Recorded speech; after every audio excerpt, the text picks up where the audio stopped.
దీని నుంచి ఎందుకో జనంలోకి వెళ్ళాలి, పార్టీని తీసుకెళ్ళాలి, ఒక 5 వారాల పాటు, ఈ వారాల లెక్కేంటో నాకు అర్థం కాల. ఇప్పుడు ఒక 10 సార్లు పెట్టారు ఇలాంటి ప్రోగ్రామ్స్, వెళ్ళలేదు ఆయన. మొన్న మాత్రం అదేది యువత పోరు అని పెట్టారు ఒక పూట, మళ్ళీ ఇప్పుడు ఇది 5 వారాల కార్యాచరణ ఇచ్చారు. ఈ ఈ ఈ ప్రోగ్రాం తీసుకోవడంలో జగన్మోహన్ రెడ్డి యొక్క వ్యూహం ఏంటి? డెఫినెట్గా సరే, అది పార్టీగా మేము గుర్తించమని, నేను గుర్తించనని వరప్రసాద్ గారు అన్నా కూడా, నేనైతే ఒక రాజకీయ పార్టీగా ఇదే చేయాలి, ఒక ప్రతిపక్షంలో ఉన్న పార్టీగా ఇదే చేయాలి, ఏ పార్టీ అయినా, నాట్ ఓన్లీ వైసీపీ. కానీ ఇప్పుడు చేయడంలో ఏదో ఉంది అని అనిపిస్తుంది, ఈ కేసులన్నీ ముసురుకుంటున్న వేళ. వెంకటకృష్ణ గారు నమస్తే. నమస్తే అండి. పెద్దలు మాణిక్యవర ప్రసాద్ గారికి, పార్సార్ గారికి కూడా నమస్కారాలు. ఈరోజు మధ్యాహ్నం నేను లోకేష్ గారి మంగళగిరి అసెంబ్లీ నియోజకవర్గం వెళ్ళాను. అక్కడ చాలా పెద్ద ఆయన వెటర్నరీ డాక్టర్ శేషయ్య గారి దగ్గరికి వెళ్తే ఆయన ఏదో భోజనం పెట్టాడు. మాకు 2 మహిళలు మాకు భోజనం పెట్టారు. నేను పిచ్చాపాటిగానే ఇద్దరిని అడిగా, అమ్మ మీకు తల్లికి వందనం పడిందమ్మా. నేను ఇద్దరు కలిసి పడ్డాయి అన్నా. అందులో ఒక ఆమె ఉంది, నేను చంద్రబాబు నాయుడు గారి అభిమాని అన్నా, నాకు 2 పిల్లలు, నాకు ఒక్కరికే పడ్డాయి, దీనికి మాత్రం 2కి పడ్డాయి, ఇది జగనన్న అభిమాని అంది. నిజమే చెప్తున్నాను. నేను ఒక మాట ఏంటంటే, ఇప్పుడు మీరు ఒక చక్కని మాట అన్నారు వెంకటకృష్ణ గారు, పాలించటానికి ఒకరిని, ప్రశ్నించటానికి ఒకరిని ప్రజలు ఎన్నుకుంటారు, దాన్నే ప్రజాస్వామ్యం అంటారు. నిజం, చాలా చాలా చాలా గొప్ప మాట.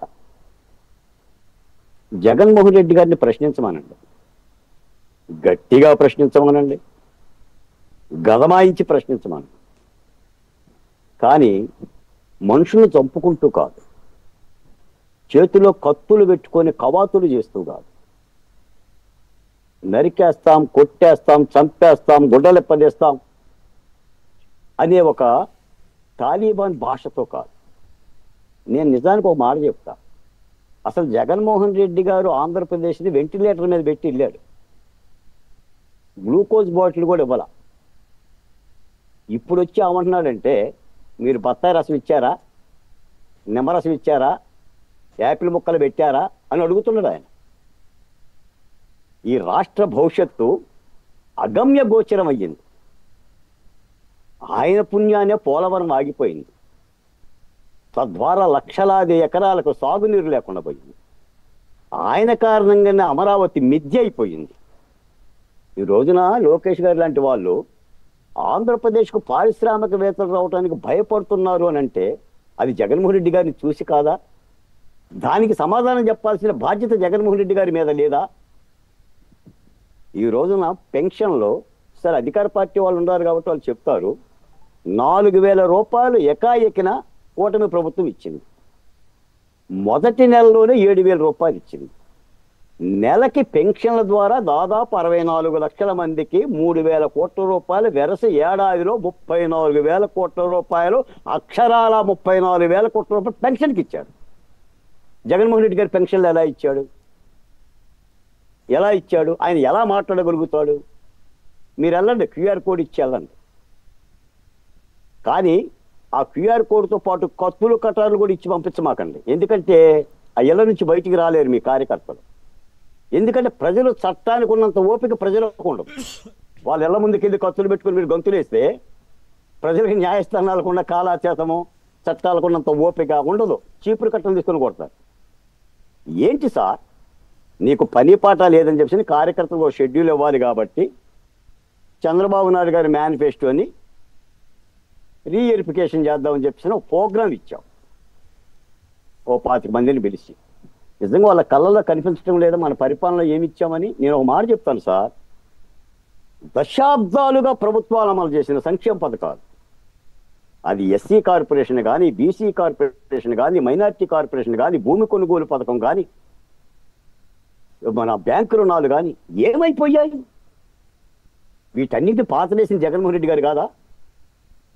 నువ్వు 30 రూపాయలు 50 రూపాయలు రోజుకి ఇచ్చేసి ఆటో వాడికి జగనన్న తోడు, జగనన్న దీవెన, జగనన్న గోరు ముద్ద, నువ్వు ముద్దలు పెట్టుకుంటూ నీ పేరు మీద నువ్వు డబ్బులు ఇచ్చేస్తే ఓట్లు వచ్చేస్తాయి అనుకున్నావు.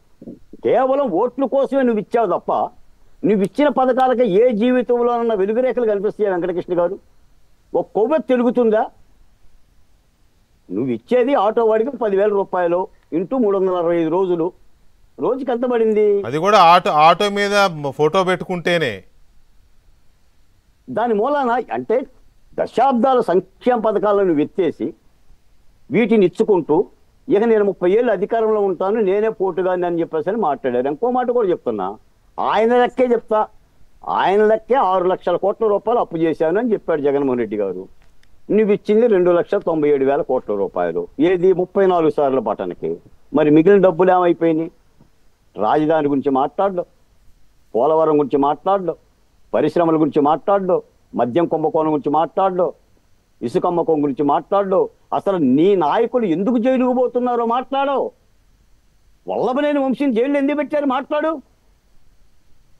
సెంగ ఎందుకు చనిపోయాడు నువ్వు మాట్లాడు. మళ్ళీ క్యాష్ పిటిషన్ చెప్పారు కదండి వల్లభనేని వంశీ